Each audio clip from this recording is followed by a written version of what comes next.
হ্যাঁ ওরা মজা করে কি দেখা যাচ্ছে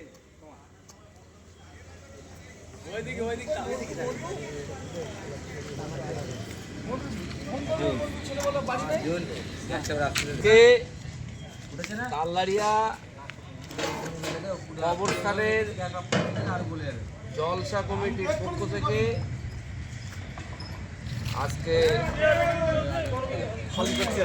সকলের প্রচেষ্টা আজকে ইফতারের আয়োজন করেছে, ইফতার পার্টির আয়োজন করেছে।